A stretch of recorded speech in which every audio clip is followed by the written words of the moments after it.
if you don't have a structure, you don't have a plan for yourself, then I always tell people, then you're better off just actually going to school.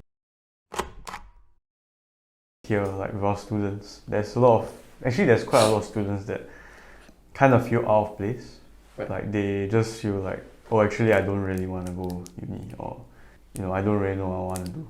But then like because of like the pressure and like you said, like being in the system, so they kind of feel like pressured to conform. Yeah. Right. I think this I'll add. I think education is very, very important. Right. But of course it boils down to which path of education you want to take. Right. I mean, uni is definitely one path, and I'm not like outright against it. Right. Yeah, There are some path, like career path that you take that definitely requires you to get a degree. Right. If you want to basically be like a doctor or a lawyer, you need the kind of certification. Right. So those are very like distinct. Right. Yeah. But for people that they're on the fence, and they're thinking about things this way, right? I guess it's about having a plan and a structure. Yeah. Right. That's what I also believe lah. I tell people, hey, like if you think you don't want to go to uni, right? It can't just be you don't want to because you just don't feel like it. Yeah. I hate the education system, but you don't have a plan. Yeah. You can't make the decision and not have a plan. Right. You need to at least have somewhat of a ballpark on like, okay, how am I going to educate myself in that process? Right. How am I going to learn? How am I going to grow? Right. If you don't have a structure, you don't have a plan for yourself, then I always tell people, then you're better off just actually going to school. Because they give you that some structure. kind of structure. That's right. Yeah. And you can still learn in the process. Right. And if you require that, some people require the structure. Yeah. Right. Because they need something externally to kind of like intrinsically move them in a certain direction, right? But for those that they have a plan, they have a structure, then that helps build your confidence to make that decision lah. Hey, okay, maybe I'll go with this. I mean, no decision in life is how I say, like, final, right? I mean, if I make a decision not to go to school today, right, I start something, right? Maybe in 1 year things doesn't go well, I can always make a decision to go back and study, right? I mean, you can always apply to uni at 28, 30, 35. I mean, like, there's no big deal, right? Yeah, so like no decision is final, right? In that sense, right? So like you don't have to think as though like you're making a decision that's the end of the world. Right. I see. You can always just jump in, try. You don't like it, come out, then go to the other pool. Yeah. But for people that are thinking about it, I guess it's always good to think in this process. Which is like, if I'm not going down this path, what is the path that I will actually create for myself? Right. Because if you don't have an idea, you don't have a map, right, then you're just going to be wasting your time. You're just going to be floating. Yeah. Right. Okay, that's great. And how was it like, when you first started this district, right? Initially, me and my co-founder, Mark, actually, we are still working together. The initial idea we were actually toying with was actually to build a better writing notebook. Oh, so it didn't even start with... So this was actually the first idea that okay, right? Nice. Just to touch base a bit about the journey. Yeah, sure. And with a notebook, it's a bit more of a physical thing. You need to do prototyping and everything. So we went through that process lah. You just got to learn what you need to learn along the process. That didn't work out, so we kind of like went on to like the next idea, which was like, hey, maybe let's just start an apparel brand. Because I was very well read into the space lah. I know about this thing called direct to consumer brands. Right. It was a very big thing in the States, right? But something not very big in the local space lah. So I was thinking like, hey, why don't we do this, right? And so we decided like, hey, okay, great, let's go with it. But before we jump into anything, of course you need to do your research lah. Yeah. So that's what we first did. So we started researching into all these like massive direct to consumer brands, basically mainly in the States lah. And I guess in that process of actually researching about this company, we realized like, hey, actually we realized one market trend. A lot of these companies, they start at a certain stage when they raised a lot of money and they got to a point of success, they started going into physical retail. And I guess we dive deeper, we kind of realized that, hey, actually the market opportunity is still in physical retail, right? E-commerce just lowered the barriers of entry for brands to grow.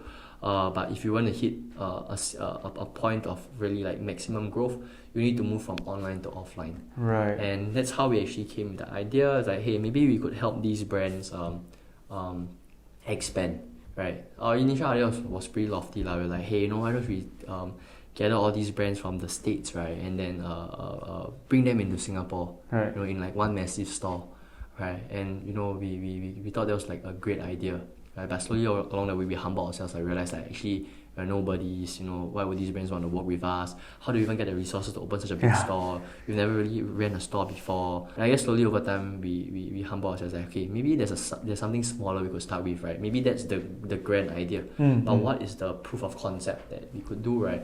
To start something smaller. So kind of like that's how we went, right? So we're like, okay, hey, which are the brands that are basically easier to target, and that could actually prove our model.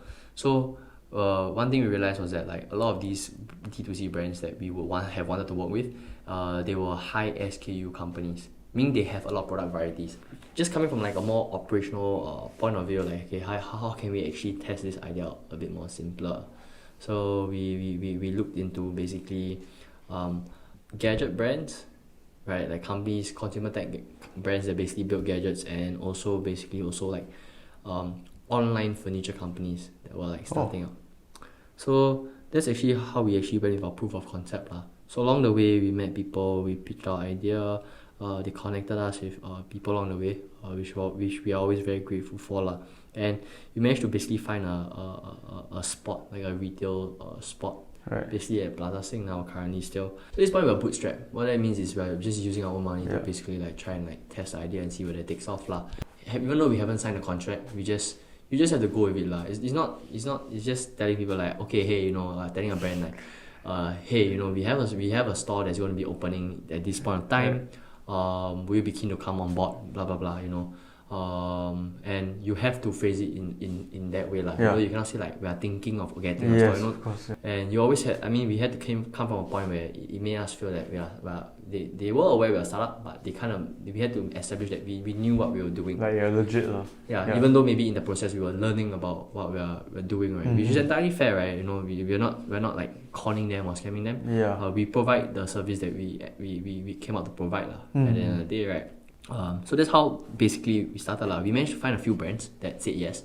Of course, a lot of rejection in the process lah. It's part of the process, right? A lot of things also happen very last minute lah.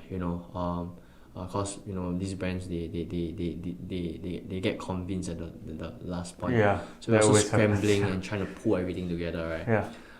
Because while doing that, you need to also find people to design the store, get the fixtures, how will it look like, a lot of things to basically pull together, right? And then hold up, make sure that they all hold. And we managed to kind of like pull that off lah. So we launched the store November 2019, and then it was, I would say, a successful proof of concept, right? That we wanted to use the model to validate and then go on to raise money for. So that's how we really started with basically district lah. And how we tested it out lah. Yeah. Okay. And okay, I mean, my own experience is that in business, whenever you kind of face like some good events, usually it's weirdly enough accompanied by a downfall or some kind of struggle. Do you face something like that, or like what was your biggest struggle in this whole thing? Downfall came in a regard externally lah. But maybe it was, as mentioned, it was a blessing in disguise, right? Because we could end up pivoting the model into something that we have today. But yeah, that was actually the next like bigger challenge for us, right? Right. We were bootstrapped, but we didn't have a lot of funds exactly, right, that would be able to survive. We had to raise money to continue growing the business, and we couldn't. All right. And yeah, at that point of time, that of course is a challenge, right? As mentioned, like, you don't have money, your business is going to die. Yeah. Right. That's one thing. Like, there are so many things that you require cash to operate. So we had to move from a mentality of like, hey, we're raising money to continue to grow this, to like, okay, I think we can't raise money, we need to change things a bit, and then slowly build it out from there again. So that basically was the process we went with lah. And the idea that we had at the start is definitely not what we have like today. Right. 100%, right? And it's about like progressing through the environmental changes lah. So for us, that was really that lah. It was an interesting period, and of course, like, I guess we were very fortunate that like we were like we were able to ride some waves while some waves crashed on us lah. Yeah. You know, but I guess all in all, when you balance the equation out, we rode the waves more than they crashed on us lah. So That's I really guess great. Yeah. we're still here today lah. Otherwise we probably won't be. I'll probably be doing something else, right? Right, Not right. this, right. Yeah. Yeah. And what's your kind of goal for the future? I mean, personal and for district. For the brand and for what we're doing, we really want to build out into something that becomes meaningful to people on a larger scale lah. Right? I mean, when you're like a retail e-com business, at the end of the day you're just selling goods, right? Like, Yeah. what kind of value do you create in between that becomes meaningful for people to like your brand? Yeah. Right? And we really focus on basically experience and service. Basically value customer relationships in that way lah. Yeah. And I think that's really the way that we're trying to grow. You know, to slowly build up the brand to a stage where, you know, we capture a larger share of the market. Right. Have better economies of scale, and become like a viable player lah. At the end of the day, right? We compete directly with definitely some incumbent brands. Yeah. But we're also a bit innovative in the brands that we carry. So it's not a direct competition lah.